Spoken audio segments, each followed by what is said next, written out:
The aim of this talk is double.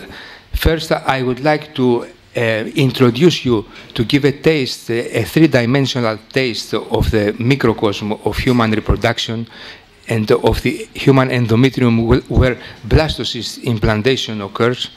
And secondly, I would like to discuss with you some endometrial abnormalities that I have seen in patients with repeated implantation failures after many embryo transfers. So we will have this 3D imaging you will see later.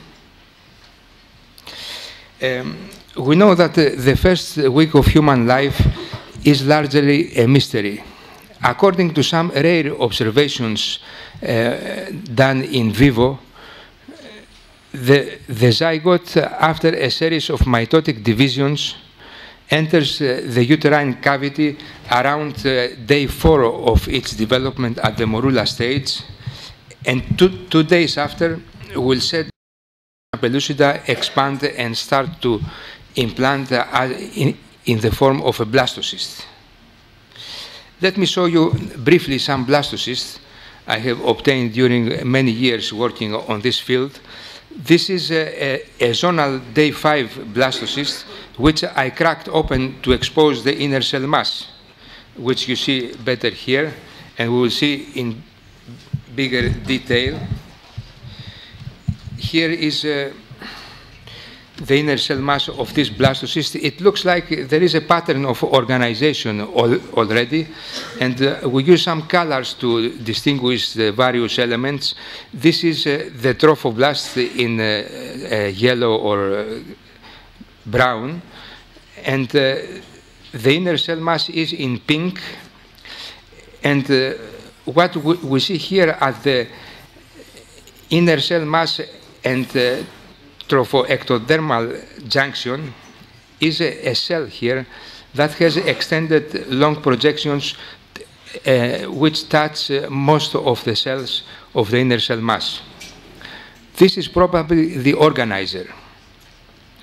We also see here some dead cells here and debris, and my hypothesis is that if this cell death is more extended and occurs in the middle of inner cell mass, for example here, that will result, and the distal cells are still viable, that will result in a loss of contact between the organizer and the distal cells, which, if they are still viable, they will develop a new organizer.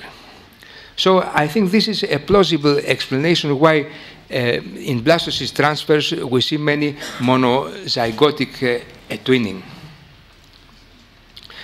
Now we see the hatching, the beginning of the hatching, and this is the trophoblast coming out in pink, the zona pellucida in yellow, and the slit of hatching is more or less linear, and we see here some material which looks like digestive material from the zona pellucida. It's probably the trophoblast who digests and at the same time contracts and expands, helping the process of hatching, which we see here in a more advanced stage. And this is a hatched blastocyst day 6. It is the stage where the blastocyst starts to implant. And we see clear the polarity of the trophoblast. On the left here we see the ab-embryonic pole overlying the blastocyst cavity, which here has collapsed. And we see how the cells are here, not many microvilli, while at the embryonic pole it is different, bigger cells, more microvilli, and maybe they are syncytial, these cells, and this is the pole intruding into the endometrial epithelium. I have to say that all images are copyrighted because I have partners in this, and no unauthorized use can be done for any of these images. To come back to this scheme, the onset of implantation is seen as the successful meeting between two separate processes which both arise from the ovary: ovum development and endometrial maturation due to the sex steroids hormones. A degree of synchronism between these two processes is important. One of the pioneers of implantation research was late Dr. Georgiu. He was the first to define the phenomenon of uterine receptivity and to introduce the term implantation window.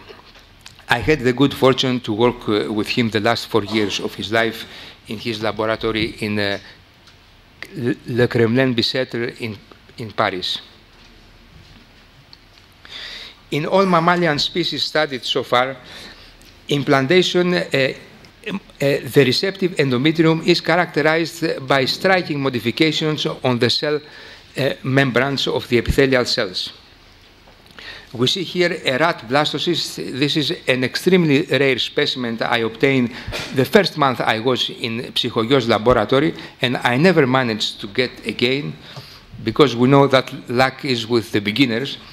And we see here the rat blastocyst just at the adhesion stage starting to implant. We see the implantation chamber around just starting to form. And all these white things here, which resembles mushrooms or flowers, they are membrane projections called pinopods, because in this animal they perform pinocytosis. And they appear only for 12 hours during the implantation window of this animal, and then they regress.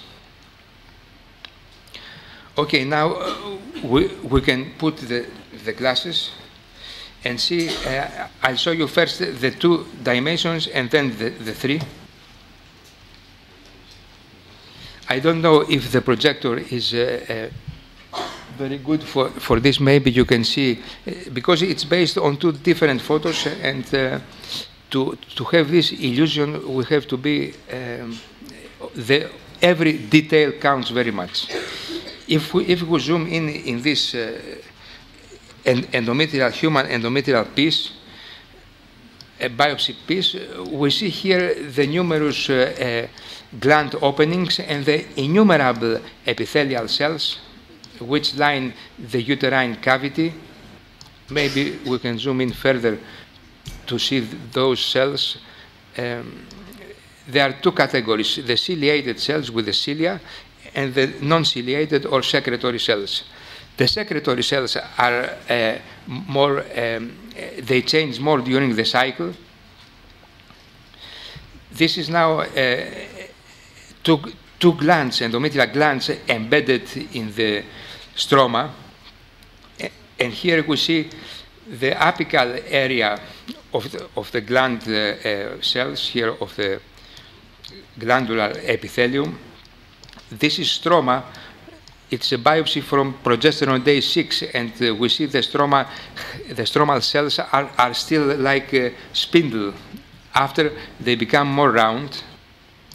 And here is the basal surface of the gland. This is a cross-section of an endometrial biopsy, and we see the surface and the glandular epithelium and the stroma. And if we zoom in here, the stroma is detached due to the shrinkage because you know, to prepare the samples for scanning electron microscopy, you have to dehydrate them and dry completely. So I guess in the reality must be much more beautiful than now. Here is like a mummified tissue, like a mumia. And we see here, what we see here is the 2-3 layers of stromal cells touching the epithelium. And if we move a little bit towards there, yes, here this stroma has a lot of spiral arteries which just begin to form. This is a spiral artery. Maybe you can see also the red blood cells there. This is a spiral artery. Okay, now without glasses, we have studied very extensively the endometrial changes occurring during the menstrual cycle using sequential endometrial biopsy, taking 3 or even 4 biopsies from the same woman from the same cycle. So we were able to compare with previous samples and see the sequence of changes occurring during the menstrual cycle.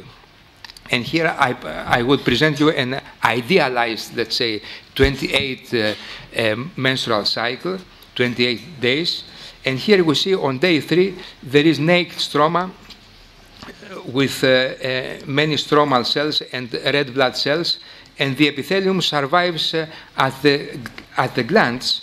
And from there is believed that regeneration of the epithelium occurs.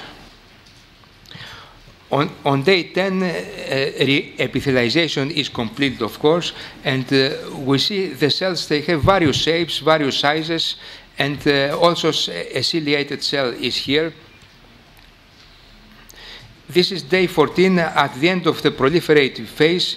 Due to the estrogen action, the cilia have developed, and also the microvilli, they are very sensitive to estrogen, and they are well developed here. They are long and abundant. This is day 17, and what we see here 3 days after ovulation is that the cell starts to bulge, the cell surface starts to bulge to protrude on the lumen, into the lumen. On day 18, we see a very interesting phenomenon occurring on the tips of the microvilli. We see here the microvilli start to fuse and they appear swollen and fusiform. This is the beginning of the pinopod formation on day 18. One day after, day 19, we see more pronounced phenomena. The microvilli are much less and smooth membranes appear, and we call it developing pinopods with this shape. On day 20, the pinopods reach the maximum development. We see them how they protrude even beyond the cilia. The cilia are no more easily visible. They are down from the pinopods. This is the fully developed pinopods, very characteristic.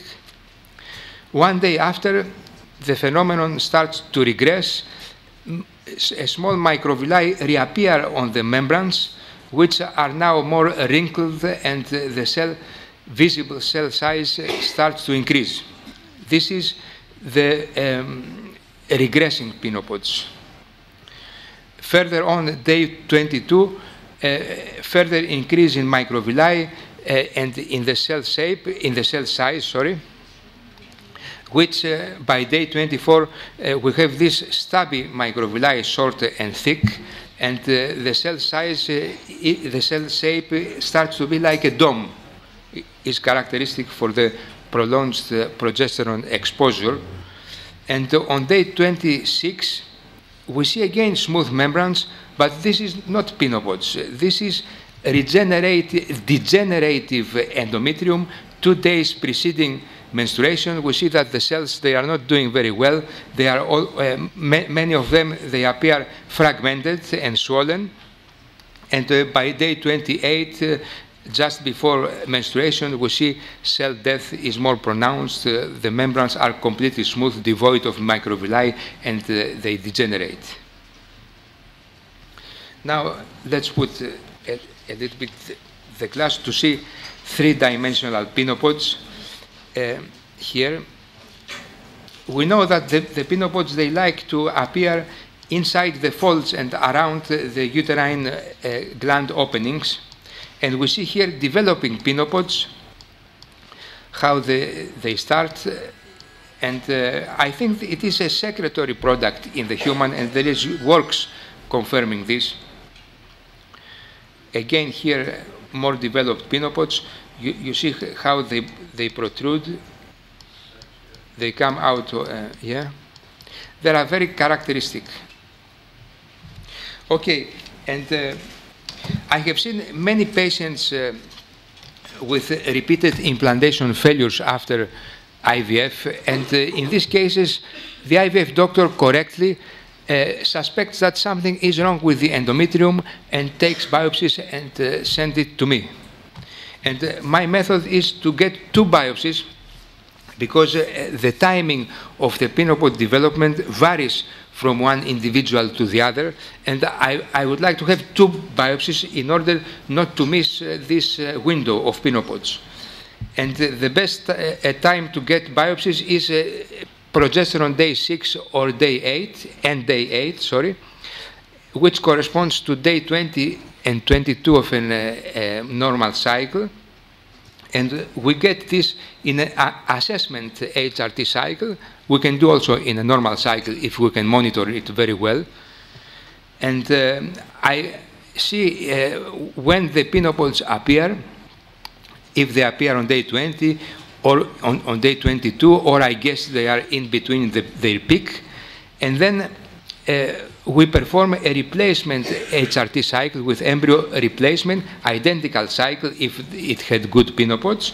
And we replace an embryo in this way, in such a way that a day 6 blastocyst will coincide with the most receptive day as determined by the assessment HRT cycle.